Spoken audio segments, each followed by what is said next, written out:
Assalamualaikum warahmatullahi wabarakatuh.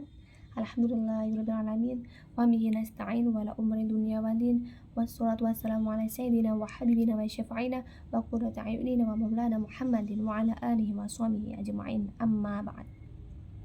Yang terhormat Dekan Fakultas Dakwah dan Komunikasi, beliau Bapak Dr. Wahab Salim SOSI MSI yang arif dan bijaksana, dan tak lupa juga segenap para jajaran dosen Fakultas Dakwah dan Komunikasi dan juga teman-teman seperjuangan yang dirahmati oleh Allah Subhanahu wa taala.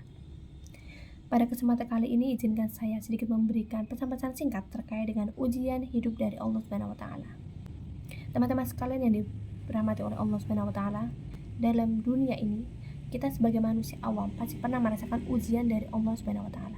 Sejatinya Allah memberikan kita ujian karena Allah ingin melihat seberapa besar kemampuan kita dalam menjalani ujian tersebut. Kalau Allah menurunkan ujian kepada kita, menurunkan cobaan kepada kita, maka dengan adanya ujian tersebut, Allah hendak menguji kita semua. Siapa di antara kita semua yang bisa meningkatkan amal solehnya ketika dihadapkan dengan ujian-ujian tersebut?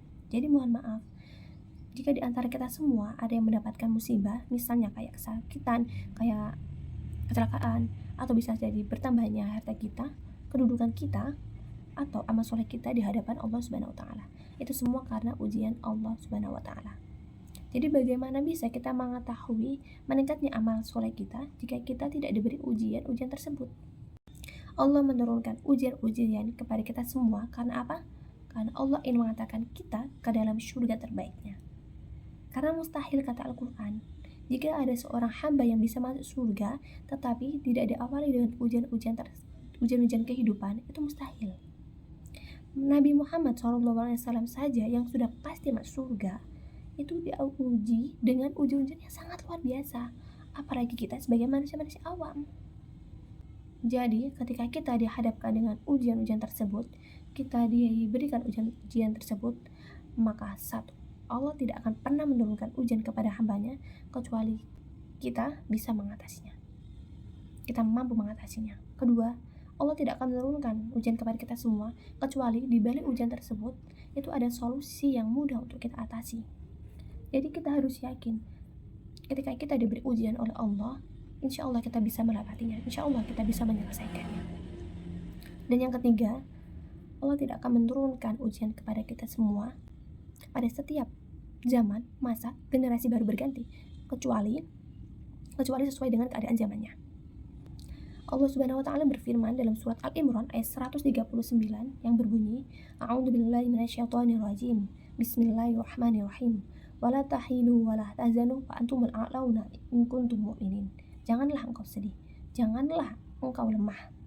Sesungguhnya engkau ditinggikan derajatnya ketika engkau orang-orang yang beriman. Ada suatu cerita dari Siti Aisyah, beliau mengajarkan kepada kita semua, tawakal 'ala Allah. Kita tidak perlu takut, kita tidak perlu sedih. Karena apa? Karena dengan adanya kita diberi ujian oleh Allah, kita bisa mendekatkan diri kita kepada Allah. Kita bisa mendekatkan diri kita kepada Allah. Kita bisa meningkatkan amal soleh kepada Allah. Jadi kesimpulan yang bisa kita ambil dari pesan-pesan singkat tadi adalah ketika kita dihadapkan dengan ujian-ujian tersebut, dihadapkan masalah-masalah yang sangat luar biasa, hendaknya kita bersabar, ikhlas dan bersyukur. Sebab apa? Sebab orang-orang yang bersyukur itu adalah orang-orang yang sangat pandai dalam mengambil hikmah ketika dalam kondisi apapun itu. Karena mereka tahu ketika mereka diberikan ujian yang sangat luar biasa, diberikan ujian baik itu baik atau buruk, itu akan meningkatkan derajatnya di sisi Allah Subhanahu wa taala. Mungkin cukup sekian dari saya. Mohon maaf bila ada perkataan yang kurang berkenan di hati Anda. Wallahu muwaffiq ila aqwamit thoriq. Wassalamualaikum warahmatullahi wabarakatuh.